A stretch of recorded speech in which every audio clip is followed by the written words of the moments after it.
So we move on to the HR section, the most riveting agenda item this afternoon, but hopefully we can give a little bit more reassurance today as to how this process is going to work, what it means for people, what it means for your jobs, and what you can expect to see over the months between now and go live on the 1st of April. What we will be going into today is some complexity over the HR process. There's no getting away from that, so we do want to start addressing it with you now. Equally, I do understand that a lot of this will be quite technical, will be quite complicated. I think that's the nature of the beast when you've got so many such different organisations coming together into one.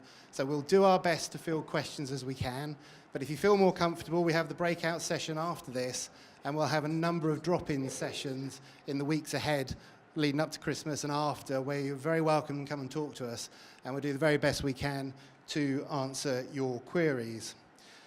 In terms of what we're going to look at today, if we can move to the next slide, we're going to look at the process for transfer, which as Ian has already said and Rebecca mentioned. This is via the staff transfer scheme that Steve will talk you through in a minute, covered by something called the COSOP guidance, which is Cabinet Office Statement of Practices. We'll take you through that very briefly. We'll then also look at the people transition. What do we mean by that? What are we covering? What will we be delivering? What will we be working with you on? Then we're going to look at something that's dear to all our hearts, which is our pensions, and how are they going to transfer? What does that mean to everyone moving forward? And then finally, we want to look at right-to-work checks, which is something, unfortunately, we're going to have to do as part of setting up the new organisation. And I think Steve is going to pick up on that with you as well. So I'm going to hand over to Steve now, and he's going to talk to you about staff transfer. So my name is Steve Robinson-Murray, and I'm picking up staff transfer, pensions and data. So if we look at the staff transfer, as Michael said, under the HERA Act, we will transfer people through a staff transfer scheme. So the transfer scheme actually lists the people who are going to transfer, the areas and the functions. So that's built into Schedule 10, getting into the detail. Schedule 10 actually lists how we will transfer people. There's a similar arrangement in terms of how we transfer property, etc. So that means from the 1st of April, employment rights will transfer over to the new organisation. So employment rights will transfer on the staff transfer scheme on the 1st of April. So one of the big questions I've had with working with the current HR population is COSOP. Why COSOP, not TUPE? So TUPE applies where there's a transfer of employment rights, but within the public sector, we use COSOP. COSOP's been around since 2000. It's a well-trodden path, and we use the staff transfer scheme to list the people. So with COSOP, what happens is your current terms and conditions or your employment rights, etc., will transfer, including trade union recognition, will all be listed in the scheme in terms of the rights, asset, liabilities of you listed as employees will transfer over to UKRI on the 1st of April. There's been some discussions around people on different dates, but everyone will transfer on the 1st of April. And the protections under TUPE and COSOP are the same. So that's the overarching principle.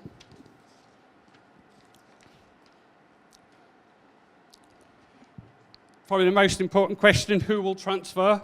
So we use the 7,200. So far the program's had data in terms of the number of people. We've not had any individual names or details about the people. So all we have so far is a data drop. We just requested a new one at the end of November, and we'll get that early January. But there's circa 7,200 people in scope to transfer. So the people who are in scope to transfer should have recently received a letter from the HR teams, which outlines some details about the transfer, but also there's some guidance and there's some frequently asked questions. So that's available. If you've not received a letter, I think the point of contact is your HR department, but we've put on the information hub the guidance for you to refer to. We've also got people coming from Research England, and I understand their letters will be issued shortly, so they're slightly behind just in terms of the people in scope. And we've got people from Bays, so again, conversations with Bays around the function that are transferring and the people that are transferring over.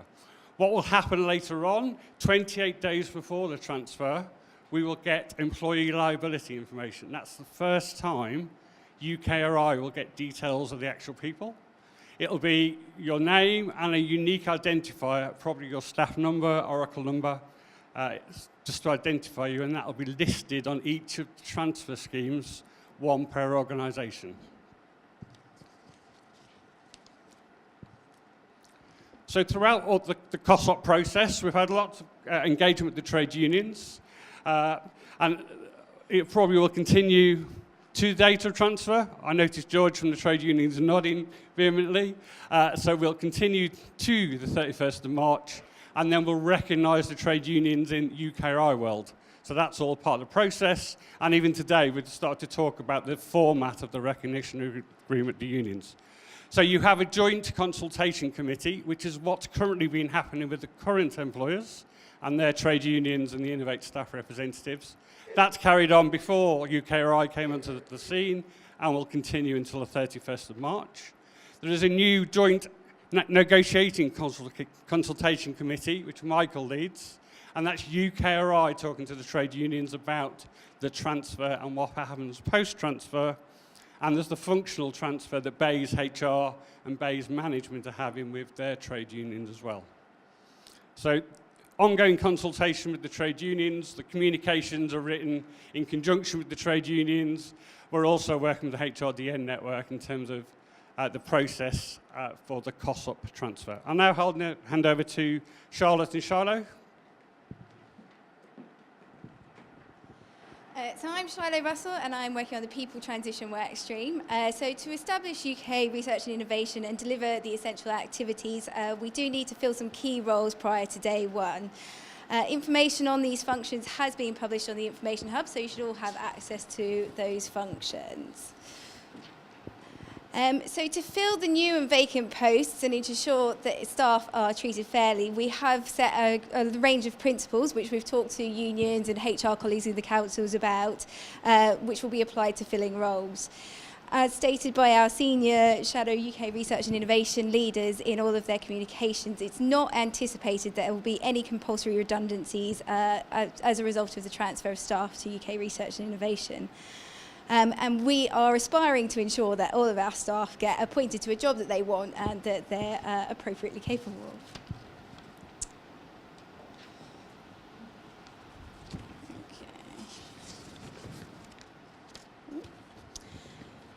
So filling posts will be using one of three kind of methods. So there will be lift and shift, job matching, and recruitment.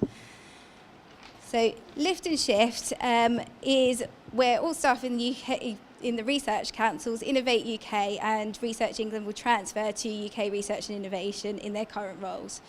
For most people, this will mean that there's little change as a result of the transfer, and they'll continue on doing their current job and work.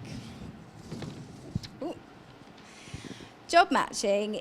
So job matching is the process through which we look at the current roles and compare them with the new roles in research and innovation. If a member of staff's current role is matched to a new role, they will either be appointed to the role or undergo a competitive process to be appointed into that role. And then the final process would be recruitment. So it's anticipated there will be some new roles, which will be in corporate services, strategy directorate, and international shared capabilities. So this means that there will likely be some roles which are open to staff to apply for.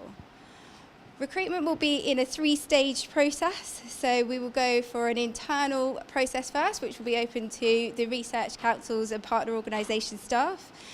If that's not successful, then we'll go across Whitehall for a competition, and then an external competition which is open to the general public. I'll now hand over to Charlotte to talk you through the next phase.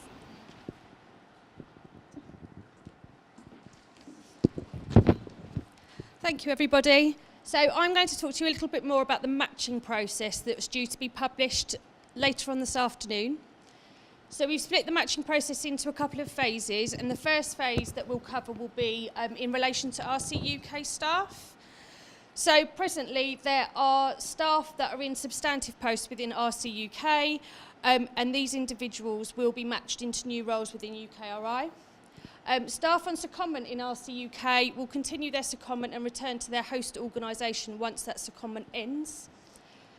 And there's an additional tier where secondments for staff in RC UK may run past the 1st of April, and we stand by that the secondments will continue to run until the end date that has been specified, and then the individual will go back to their host organisation.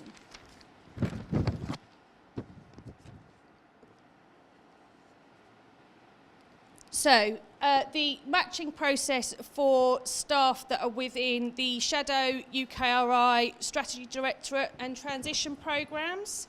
So these staff will return to their parent organisations upon the end of their secondment, as the majority of these roles were recruited on a time-limited basis. And James is now going to talk to you about the BAYS transfer element of the matching process.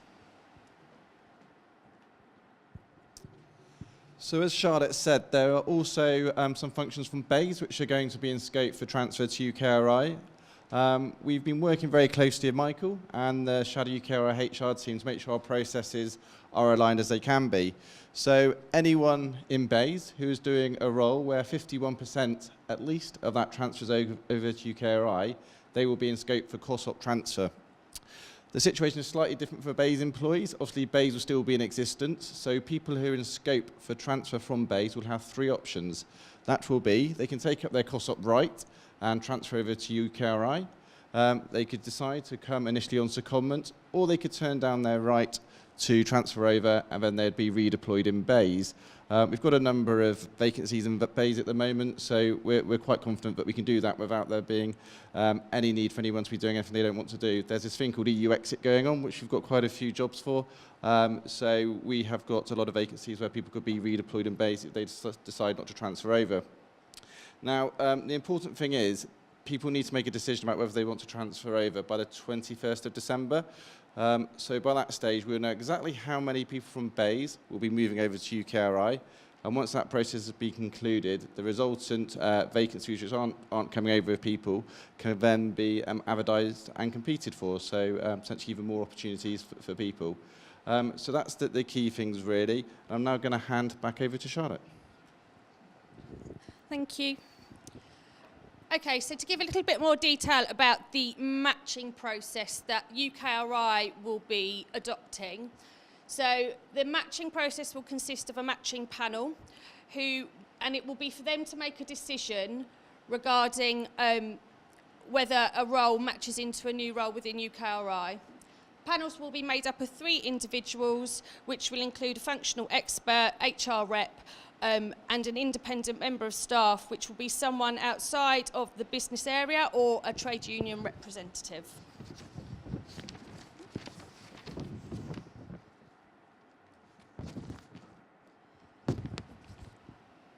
In terms of matching criteria for the matching process, so in consultation with the trade unions and HR colleagues, a decision has been taken that the matching criteria will be based on a role that is greater than 50%. So if a new role is similar for more than 50%, then that would be deemed as a match.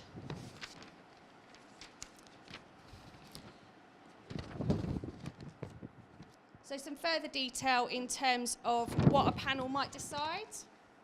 So the panels will make the decision, obviously, on whether roles match to new roles within UKRI. There's potentially 3 outcomes, which would be 1 individual matches to 1 role, and as such they would be offered the position. More than 1 individual matches to 1 post, and therefore there would be a ring-fence competition.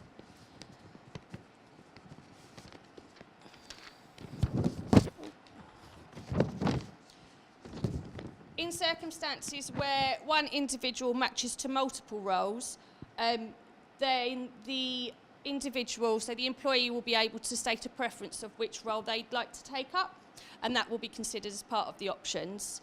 If there are no matches, then those roles will be put out to advert for recruitment purposes, as Shiloh's previously explained.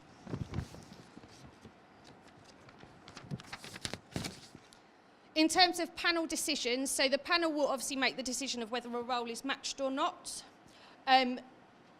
As part of this process, individuals do have the right to appeal those decisions, and those appeals will be purely based on whether a matching decision has been incorrectly made, so whether someone has matched or not matched, or on whether the matching process was followed as stated in the document that will be published later.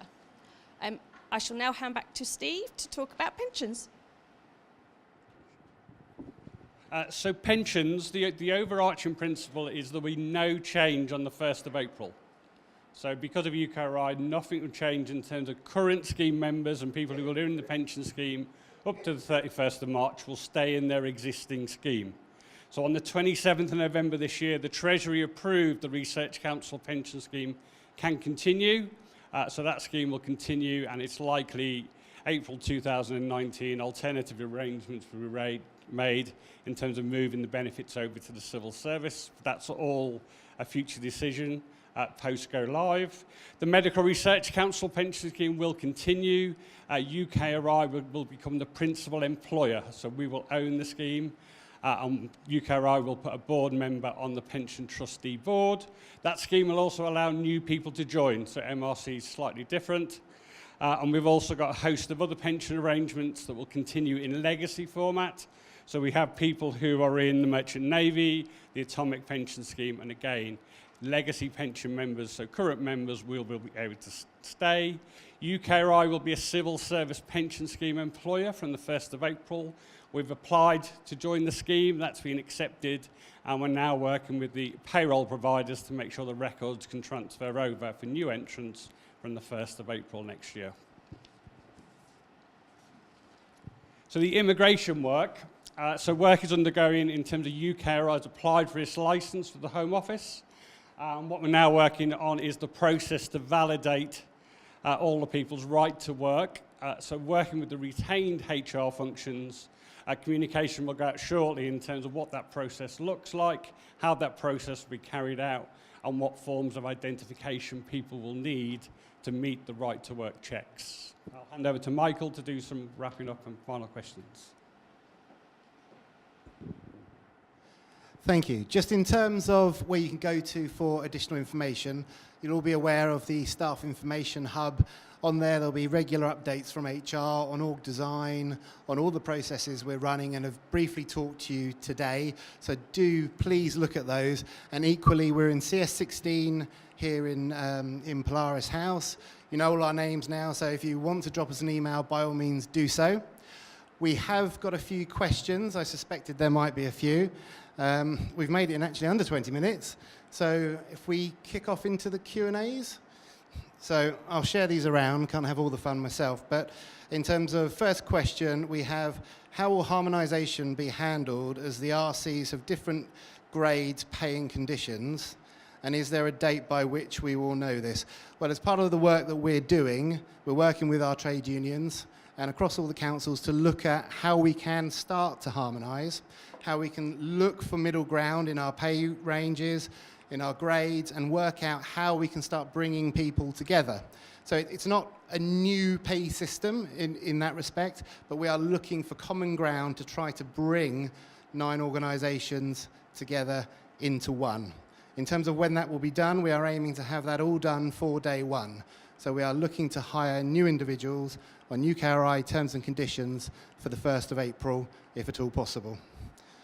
The next one we have got, which I will give to Steve. When will individuals in the RCs know if their job will be moved into a UKRI section? In fact, it's probably more Charlotte.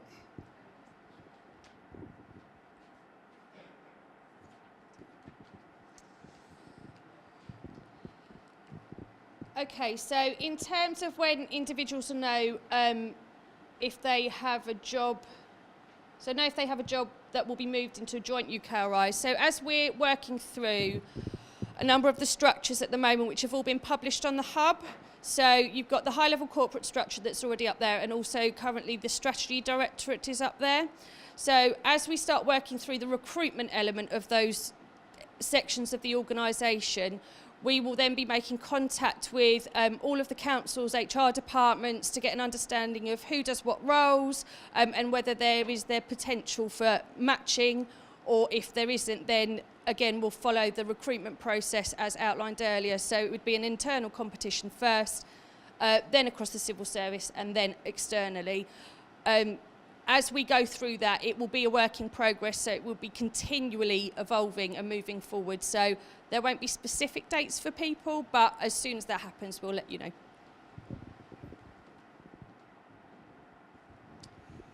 Okay, I've received a question which says, why are base staff being matched first?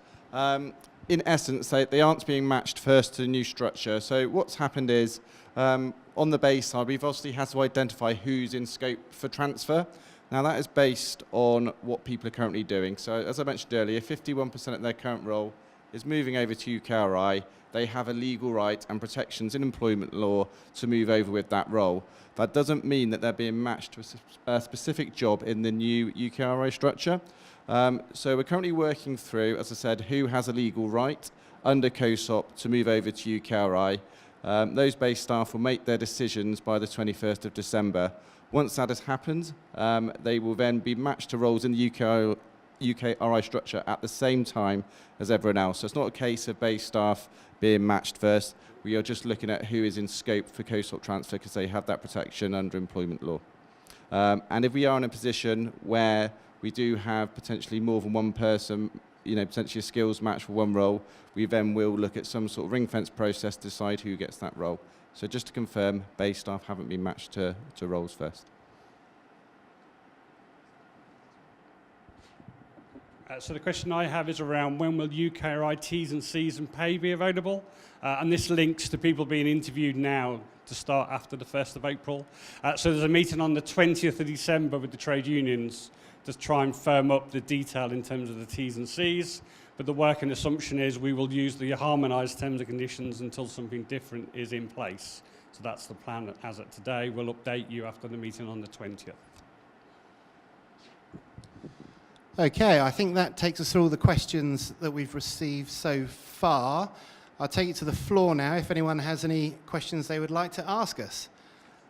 Elsa, I think I can see in the back there. Do we have a roaming mic? I think a mic's just coming. I've got two questions to ask. So the first one is, on the job matching process, will you be using people's current job descriptions? And if you are, have you informed all the 9 councils or organisations to ensure that their staff job descriptions are up to date so that it's a fair process for people? Yes and yes. So, yep, absolutely. We're using the substantive job description of the post that you're in, and we've been working with the HRDs and various other people across the councils to try to locate those job descriptions and make sure they're all up to date. Second question is in terms of anybody who's on a secondment post the 1st of April, if they go back to their council and their post has already been filled and there is no post available for them, what will happen to that individual? So we're working on that at the moment. So we'll be looking at everyone's substantive posts. If they've been recruited to, say, RCUK, for example, as their substantive role, we'll be looking to identify an appropriate role within UKRI as quickly as we possibly can. So we know that those individuals are out there. We know that the buckets of activity, if you like, that we've identified don't quite capture absolutely everybody at this time. We know that. So just to reassure people who are in those very small amount of posts that we haven't quite yet sorted out, we are aware of it and we will come back to those people as quickly as we possibly can. The question was, can we say more about the functions of the transferring from Bays into UKRI? So I'll just take this one because it helps him. But I think they fall into 3 buckets, really. So the first is advice to ministers on allocation of funds. Now, that previously was done by Bays. So basically deciding on how much money went to which councils and which was the best pot of money to go for and any new schemes. Previously, Bays officials would take the lead on that. Now, what the Act is very clear about is that going forward, one of the functions that will the UKRI organisation and the board will do will be to give advice to ministers for those allocations. Ministers will in the end decide, but what we've agreed with our Bays colleagues is that the primary place where that advice, that analysis will be done will be in the UKRI strategy unit. We'll obviously share all that information with our Bays colleagues, but previously work that had previously been done on bays on allocations would now primarily be done in the UKRI strategy unit. The other thing I would say is that previously bays had essentially 8 different sponsor teams, so all of the councils had a sponsor team who looked after them and looked at all their particular issues, and they did it with 8 separate teams. Now what we've agreed with our base colleagues is that actually you don't need 8 teams to do this. What they're going to have is one single team who will actually be the sponsor team in bays, and as a result some of the work that those teams used to be done will now be done in the centre of UKRI. And then the last thing is that there are some elements of policy where we think there's one of the big advantages of having UKRI is that it can be done once in UKRI. And these are things like eligibility for grants, the thing that Duncan was talking about, which was open science, open data, open access, equality, diversity and inclusion. So where previously that was done in bays because there wasn't a single way of doing it, we're now going to make sure that's done once, and we're going to bring those functions together. Mike might have asked this question because he works in international. One of the things that we haven't decided to do for day one is to look at the international functions. That's mainly because everyone is so incredibly busy with EU exit. Obviously there's an international team in RC UK at the moment, and essentially what's going to happen to that is it's going to lift and shift and work to Andrew Thompson as the international champion. And then the international teams will carry on in bays, and the international teams in bays will be leading on EU exit.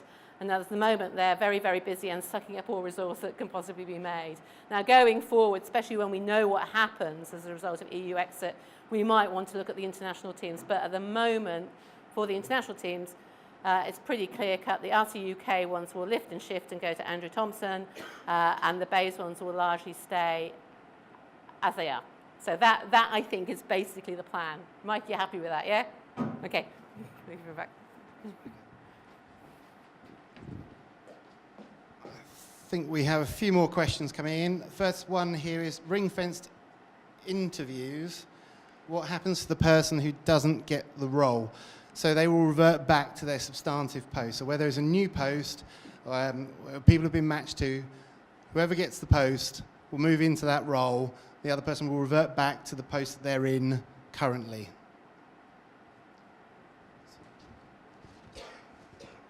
Next question is, how does the 50% matching compare to other COSOP events? Well, generally greater than 51% match is the criterion that you would use under a TUPE process, and as COSOP is in essence TUPE-like, that's where the 51% has come in. And equally, we want to give people the maximum opportunity to demonstrate their skills in a variety of different roles. So the 51% has been designed on the back of that, and in my experience, that reflects very, very many transfer that we've done previously. So it's very much trodden ground and an established criterion. The next one, I can see the word pension, so that looks like Steve, which is how can the MRC pension scheme be open to new entrants when everyone will be employed by UKRI? Who will be entitled to join the MRC scheme? So the MRC pension scheme is cheaper than the civil service. So in terms of the benefits, there's a 6% cost increase if we moved into the civil service pensions. And also by having new members going into the scheme, it helps in terms of the full funding approach, and it will be the centres, institutes and units, and not MRC headquarters, people who will go or be allowed into the MRC pension scheme going forward. Just out of interest, what kind of level of autonomy will UKRI have with regards to how they spend their funding and how will they interact with bays? Shall I take a go at that and then Rebecca can bail me out when I get it wrong? It's still up for negotiation actually at the moment, and it's one of the fundamental bits of work that is now, I think, at the level of Permanent Secretary Bay's debate. The chairman of UKRI, Sir John, is very involved in that conversation. I think we are hoping to get as much freedom as is sensible, and then my sense would be we earn our right as well to keep that freedom. So, you know, the more that we are able to demonstrate that we're completely in control of it, the better that will be.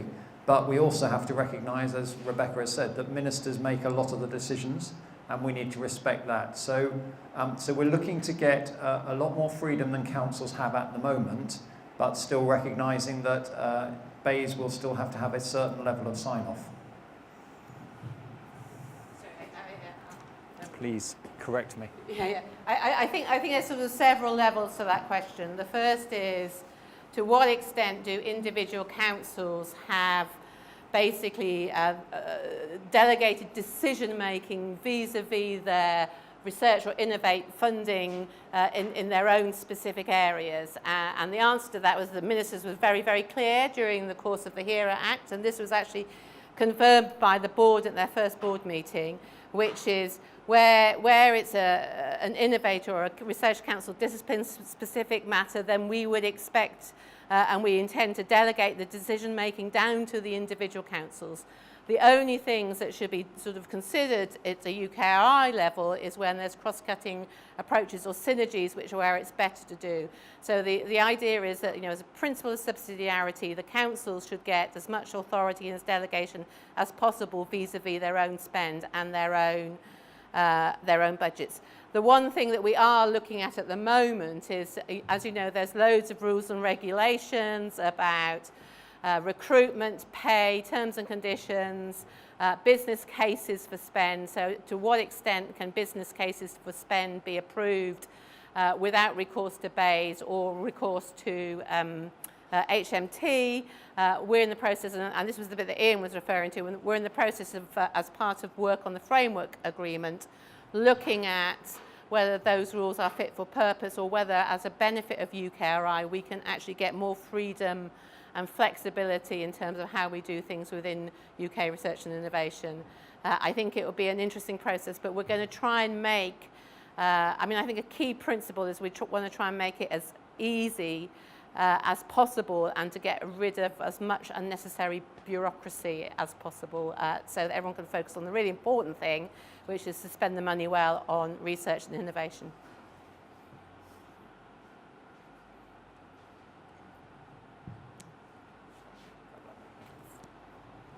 Right, unless there's any other questions, there was an awful lot there on the HR front, and I'm sure that a number of you will probably have questions. As I listen to it, I think the key is the majority of people, if I'm correct, lift and shift, which is not very elegant terminology, but most of you continue to do the same job that you're doing today, and nothing changes. There are obviously those where things do change, and that's what we've tried to explain today. The assembled cast here are available directly after this for the drop-in session. There's some other faces up there as well. So, please do use them. They'll also be around for the next few weeks as we go through the process. So, I would encourage you, where you need to go and talk to them. These stand-ups, I hope you found today useful. We are now intending to put them into the diary on a monthly basis. So the next one will be on January the 18th. They are planned to happen on the third Thursday of the month, but I'm not expecting you to remember the third Thursday of the month every time, so we will obviously make certain that you're well aware of them. Obviously, if you've got questions between now and then, there are lots of places to post questions. Questions at ukri.org is a pretty good start. Equally, if you see any of us wandering around, just nab us and ask questions. I'm sure I could say the same for Phil and Duncan, that we're absolutely available to have questions there. The other thing you asked for previously was a chart on an indicative timeline, and the eagle-eyed of you may have seen a big chart going up there. That's got on it the sorts of things that have to happen between now, March, and into the first quarter and second quarter and third quarter of next year. We'll keep that up to date. It won't change every month because it's probably quite expensive to print that, but that's what's there, so please have a look at that. I think that's all we have got to say today, except just to reiterate a massive thank you from all of us, Phil, Duncan, Rebecca, myself, Mark, if he were here, for the enormous amount of work that you have put in so far. There's a small little thing called Christmas coming up, so please go and have a fantastic Christmas, celebrate in whichever way you choose at Christmas time. There's loads of work to do in the new year, but for now, let's celebrate a fantastic 2017 and actually look forward to a really great 2018 and the creation of UKRI. So our thanks to you. Please ask us questions afterwards, but please also have a great time with your family and your loved ones over Christmas. Thank you very much.